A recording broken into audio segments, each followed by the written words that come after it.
Карнегидің кеңестері адамдардың табиғатына үлкен көмекші. Олар құрметке, бағалауға және түсіністікке негізделген. Осы принциптерді қолдана отырып сіз күшті және мағыналы қарым-қатынастар орнатасыз, ынтымақтастықты ынталандырып, жанжалды азайтасыз, және адамдар сізге сенетін, құрметтейтін және сізді басқарушы адам ретінде қарастыратын болады. Ең алғаш, адамдармен дұрыс қарым-қатынас жасау. Адамдар сынға теріс қарайды. Олар өздерін қорғалған сезінбесе, тыңдамай да қояды. Сондықтан олармен жақсы қарым-қатынас орнату үшін олардың сезімін түсініп, мейірімді болу керек. Негізгі ережелер. Бірінші, сын айтпаңыз, айыптамаңыз және шағымданбаңыз. Сын айту адамдарды қорқытады. Оның орнына шешімдерге назар аударыңыз. Мысалы, егер әріптесіңіз мерзімді өткізіп алса, неліктен әрқашан кешігіп жүресің деп айтудың орнына, бұл жоба қиын, білемін, мерзімді қалай басқаруға болатынын бірге ойлап көрейік деп айту дұрыс болады. Келесі, шын жүректен мақтау айтыңыз. Әркім бағаланғанды жақсы көреді. Мысалы, жұмыс кезінде команданы ұйымдастырудағы күш-жігеріңіз керемет болды. Ол өте маңызды, рахмет деген сөздер қатты бағаланады. Және қызығушылықты оятыңыз.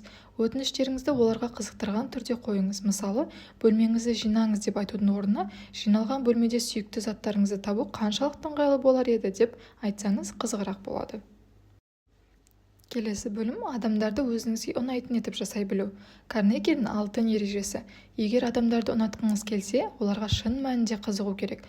Бұл тыңдау, қамқорлық көрсету және олардың кім екенін бағалау арқылы жүзеге асады. Ол үшін біріншіден адамдарға шын жүректен қызығыңыз. Өз демалысыңыз туралы емес, бұл аптада ең есте қаларлық оқиға не болды деп сұраңыз. Адамдар өз тарихын бөліскенді ұнатады. Егер олар біреудің шынымен қызыққанын сезетін болса, іште оған тартыла бастайды. Келесі, жымиыңыз.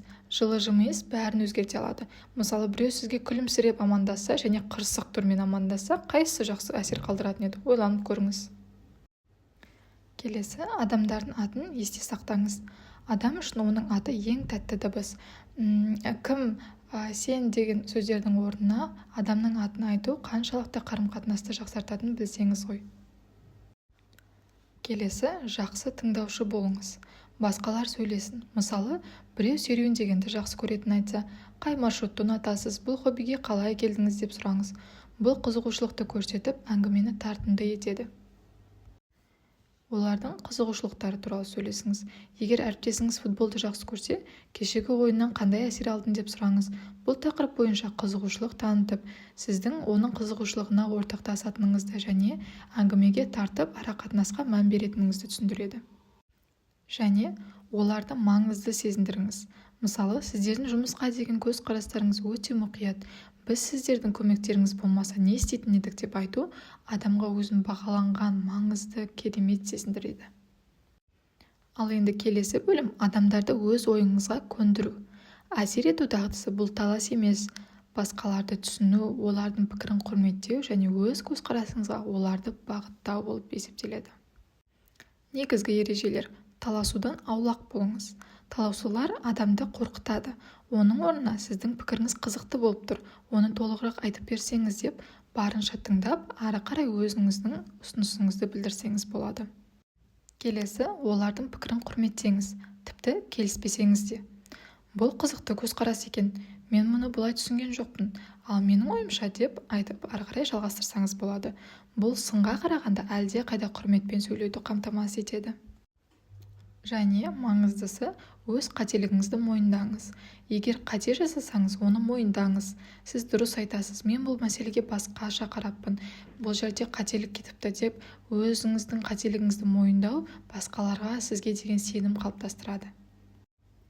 Қандай да бір жиналыс болсын, келісімнен бастаңыз. Әңгіме басында ортақ нәрсені табыңыз. Мысалы, бұл топ үшін ең жақсысын бәріміз де қаламаймыз ба деп айту, адамдарды бірлесе жұмыс істеуге ынталандырып, мотивация береді, құлшынысын арттырады. Әр адам өз идеясына ие болғандай сезінсін.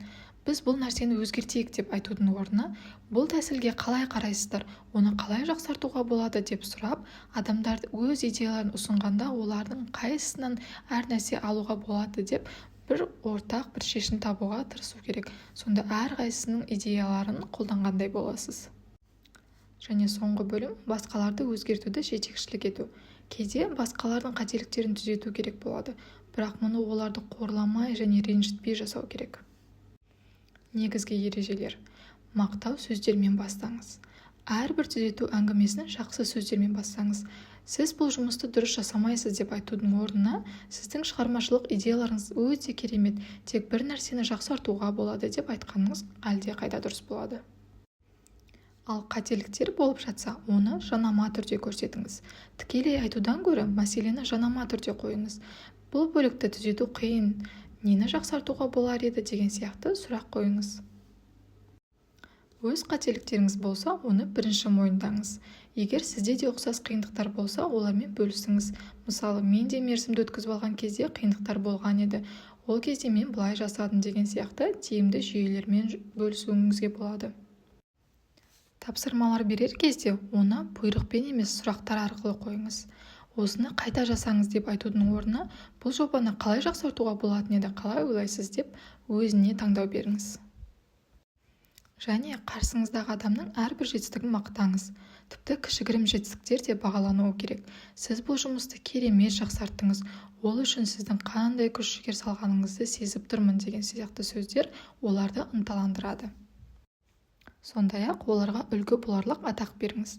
Сіз әрқашан мерзімдерді ұмытасыз деп тапсырмастан бұрын көңілін түсірмей, сіз әдетте өте сенімдісіз, мен білемін, бұл жұмысты орындап шығасыз деп айту оған уақытылы тапсыруына мотивация болады. Және соңғысы, қателіктерді оңай түзететіндей етіп көрсету. Мәселелерді басқаруға оңай болатын нәрсе ретінде көрсетіңіз.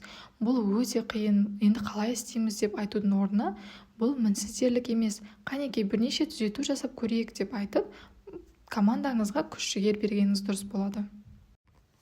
Қарым-қатынас пен қолдауды арттыруға бағытталған осы принциптерді пайдалану адамдармен байланыс орнатуды жеңілдетеді және әркімге пайдалы болатын әсер етуді қамтамасыз етеді. Ал сіз алғаш рет қай принципті қолданғыңыз келеді? Назар салып тамашалағандарыңызға рахмет. Лайк басып, комментарий қалдырып, каналға жазылуды ұмытпаңыздар.